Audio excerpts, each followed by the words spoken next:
Vamos hoy a desarrollar el tema sobre el Evangelio según San Juan. En este Evangelio aparecen dos temas fundamentales: la divinidad y la encarnación del Hijo de Dios, el Verbo del Padre, palabra que se hizo carne y habitó entre nosotros.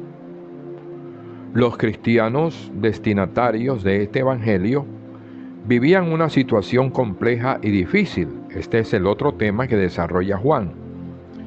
Había discípulos de Juan el Bautista a los que el evangelista tenía que explicar la superioridad de Jesús. Otros no podían aceptar que Jesús fuera hijo de Dios, y mucho menos que Dios se hubiera hecho hombre y que hubiera muerto en una cruz. A estas polémicas internas había que sumarle la tensión que supone vivir en un entorno de rechazo y persecución.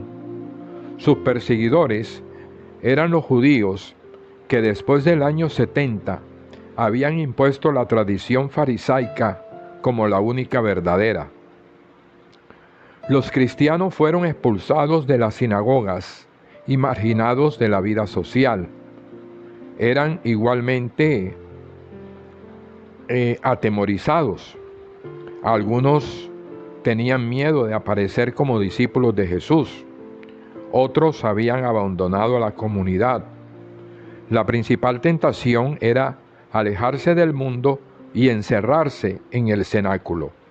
Juan capítulo 20, versículo 19. La tradición desde antiguo ha atribuido como autor de este evangelio al apóstol Juan, el hijo de Zebedeo.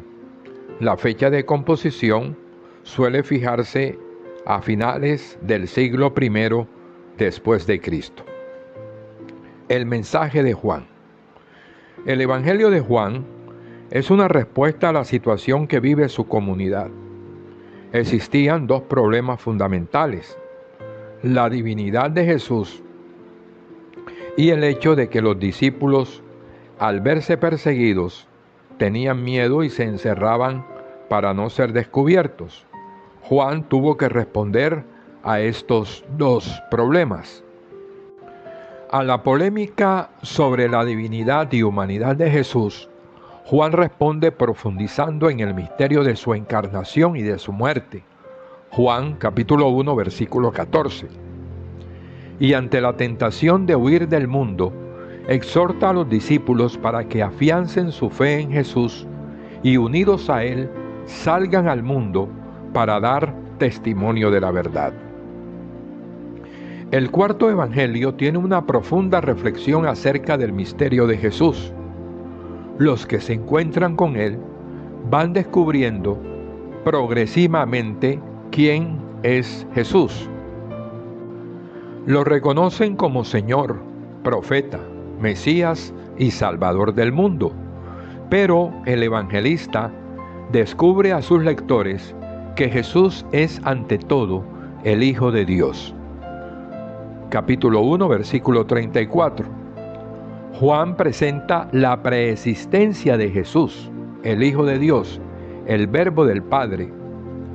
Jesús estaba unido al Padre desde el principio. Vino a nosotros y puso en nosotros su frágil tienda de campaña, haciéndose un hombre como cada uno de nosotros. Juan capítulo 1, versículos 1 al 18.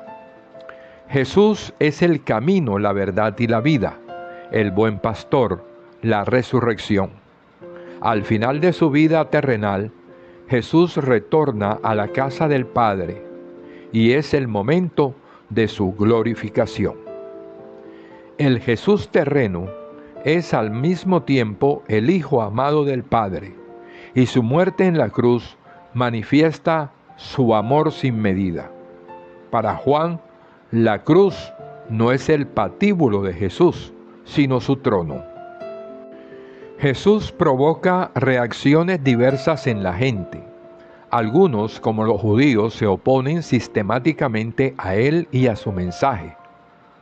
Otros lo abandonan como sus discípulos, porque su enseñanza les resultaba muy dura y difícil de aceptar y seguir. Muchos personajes lo reconocen, se mantienen fieles a él como el enviado de Dios y por lo tanto escuchan su enseñanza y lo siguen. ¿Cuáles son las características que nos presenta el Evangelio de Juan del discípulo de Jesús? La primera característica de todo discípulo es la fe. Los verdaderos discípulos son aquellos que después de haber convivido con Jesús, han escuchado su mensaje, han visto sus signos, han creído en Él y se han mantenido unidos a Él. El rasgo distintivo de los que creen en Jesús será el amor mutuo, un amor semejante al de Jesús. Además, Jesús les ha prometido su Espíritu para que les recuerde y explique todo lo que Él les dijo y los defienda en los sufrimientos que tendrán que soportar. Al comparar el Evangelio de Juan con los 3 evangelios sinópticos de Marcos, Mateo y Lucas, encontramos grandes diferencias. El Evangelio de Juan es en realidad un escrito teológico en forma de evangelio. Su primera intención no es narrar, sino enseñar. El interés principal de esta obra es presentar a Jesús y su misión. En ella sus milagros son signos. Los discursos, más que discursos de Jesús, son discursos sobre Jesús. Estamos ante todo frente a un evangelio original que nos transmite el mensaje cristiano desde una visión diferente. En él podemos distinguir claramente 2 grandes partes: el libro de los 7 signos y el libro de la Pasión Gloria, precedidas de un prólogo y seguidas de una conclusión. El prólogo del Evangelio, capítulo 1, versículos del 1 al 52, anticipa los grandes temas de la obra: la palabra, la vida, la luz, la verdad, el mundo, la oscuridad, y los primeros testimonios que presentan a Juan como el último gran profeta que señala a Jesús como Mesías, aquel a quien anunció Moisés. La primera parte del Evangelio, capítulo 2, versículo 1 al capítulo 12, versículo 50, contiene 7 signos extraordinarios realizados por Jesús, acompañados de largos discursos y diálogos de Jesús con diversas personas. Estos signos, diálogos y discursos sirven para revelar el misterio de Jesús. La segunda parte, capítulo 13, versículo 1 al capítulo 20, versículo 31, tiene como centro la pasión y resurrección de Jesús. La conclusión del Evangelio, en el capítulo 21, versos del 1 al 25, reúne diversas apariciones de Jesús, en las que el discípulo amado ocupa un lugar importante junto con Pedro. ¿Quién era Juan? Apóstol y evangelista. Juan, hijo de Zebedeo y de Salomé, hermano de Santiago el Mayor, de profesión pescador, oriundo de Betsaida como Pedro y Andrés, ocupa un puesto de primer plano en la lista de los apóstoles. Es considerado el autor del 4.º evangelio y del libro del Apocalipsis. Juan es el águila que con el primer aleteo se eleva a las vertiginosas alturas del misterio trinitario.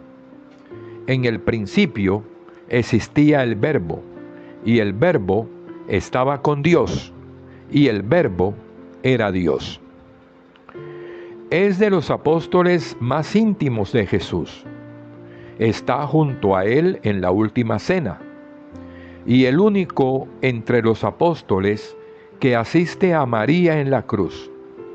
Jesús le llamó, junto a su hermano Santiago, hijos del trueno, que nos demuestra que el temperamento de Juan era impulsivo. Pablo, en su carta a los Gálatas, habla de Pedro, Santiago y Juan como las columnas de la iglesia. Según una tradición, Juan vivió en Éfeso en compañía de la Virgen María y bajo la persecución de Domiciano fue arrojado a una caldera de aceite hirviente de la que salió ileso. Juan murió en Éfeso en avanzada edad y allí fue sepultado.